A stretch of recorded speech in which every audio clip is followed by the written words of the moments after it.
What's up friends, I'm Jonathan Miller and welcome back to this month's K-pop recap. If you're new to the series, I'm sharing 10 of my favorite K-pop releases and comebacks with you that you may have missed because we all get busy. I know I did this month because I moved and I'm currently setting up my new office off screen. I've only got so much time, so if you don't see your fave, don't forget to let me know in the comments. I know you probably will anyway. So anyway, hit the sub button, like this video, become a member if you want to help directly support my content even more, and here are some of my favorite K-pop comebacks of March 2023. One thing about ONEW is that no matter what genre or style of music he sings, those vocals are always gonna come through. Circle is not your typical radio-friendly pop song, but instead a majestic ballad that swells and diminishes in unexpected ways. The atmosphere of the song feels like a sigh of relief after you've been perhaps caught up in your own hardships. It's artistic and beautiful. Another picturesque title track from a SHINee member. The original version of this song, titled Mr. Rover by Dara, is a bop on its own, but Kai's reimagining is just as fun. The reggaeton vibe in the chorus is addictive, and Kai sounds awesome on it, especially those signature SM big notes. SM is no stranger to covers, remakes, and samples, and almost always pulls it off well. Rover is no exception. Kai has so much talent, and I love seeing him do more upbeat stuff like this because he really is a fantastic dancer. I hope we get more songs like this in the future from him because Rover is gonna be stuck in my head for a long while. When Kara reunited last year, I was thrilled to have them back because one thing about the Kara girls is they are always gonna bring the bops. Mysterious is so good. I admit that as a music producer, I'm a sucker for a good bounce, but really, Nicole crushed it. I hope more people support her solo music because the visuals, choreography, and breathy vocals are fantastic. She looks amazing and I had to add it to my Spotify playlist the moment I heard it. I was a little worried it might be more of a ballad or something else entirely, but I'm super happy it's a sultry, stunning bop.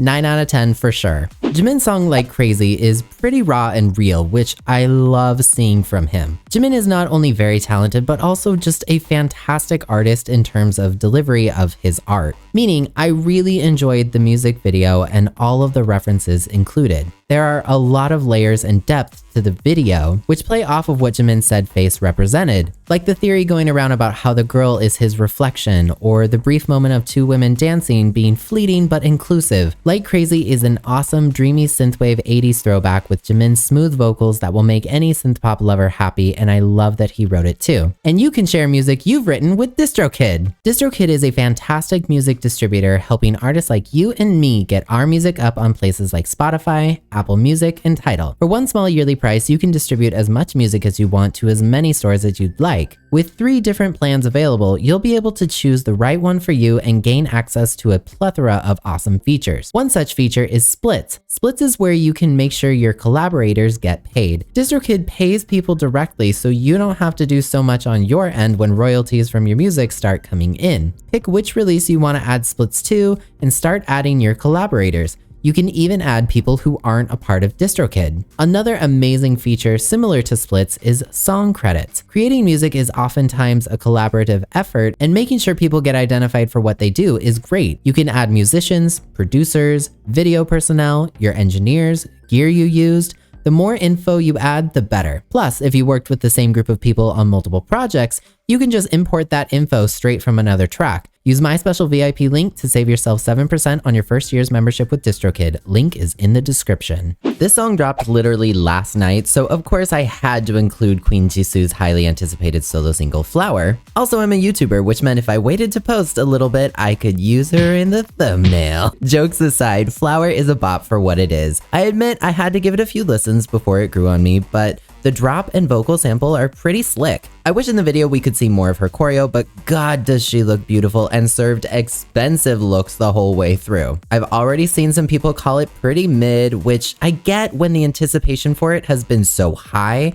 but I don't think it's that bad. Plus, I know Jisoo's worked really hard for this, so I'm gonna support it. Even if I admit I wish there were more of her killer vocals on it. I'm curious as to how you guys feel though, so make sure you let me know in the comments. Jihyo learned the word slay, and you know what? That's exactly what they did. I wish people would let Twice grow up a bit because every comeback their music gets more and more vocally challenging, the hooks get stronger, and they just get better and better. Set Me Free is a 10 out of 10 title track for me because it's representative of their growth, maturity, and success. But I'd also give it a perfect score because the music builds through each section, adding new complex layers in the background in conjunction with the bass line that truly creates a magical moment right when you want it to. It's an evolution of their color pop sound, as I mentioned in my deep dive about Twice. I acknowledge that some people might be resistant to its darker tone, but for me, it's an absolute slam dunk. J-Hope and J.Cole's collab is such a great, meaningful piece of music. I know J-Hope has been a longtime fan of J.Cole, and all the references in the video to both him and BTS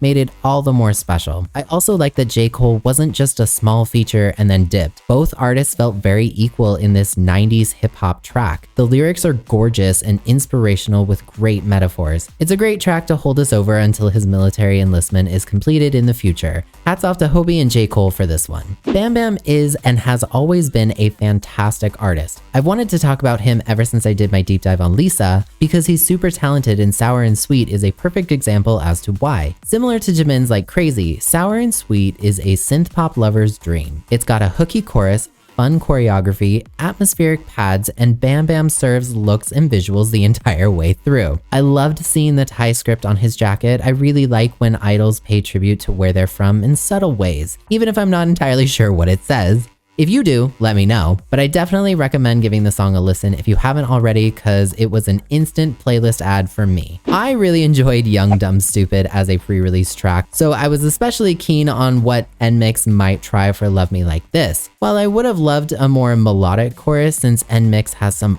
awesome vocalists, I kind of like that it's a chance to not rely on big belty Lily vocals just this once, even though they're always amazing. It's an R&B pop song with an upbeat hip-hop influence that has a killer 90s flair to it. It also kind of reminded me of Ariana Grande's song Problem, which is why I think it was expecting more vocal delivery, but NMIXX is NMIXX, and that's okay. They're not Ariana Grande, they're NMIXX. I think the group is continuing to step in the right direction, and with a tiny bit more fine-tuning, I think NMIXX will be here for the long haul and are well on their way to a signature hit, which I cannot wait to hear from them soon. Billlie repeatedly sings Flip Flop in the song because that's what they know how to do well, among other things. Seriously though, the fact that they can go from sampling Carol of the Bells to going viral to dropping a pop rock track to now a smooth R&B song that complements their voices so well is amazing. I never know what Billie's gonna do next, but they never disappoint me. I liked the rap sections in this track, but I liked that it wasn't super reliant on it, kind of similar to a lot of other songs that I've mentioned today, because it's super refreshing and the song is super melodic, which they do so well, that it was just really nice to not have the rap section be an anchor, and instead,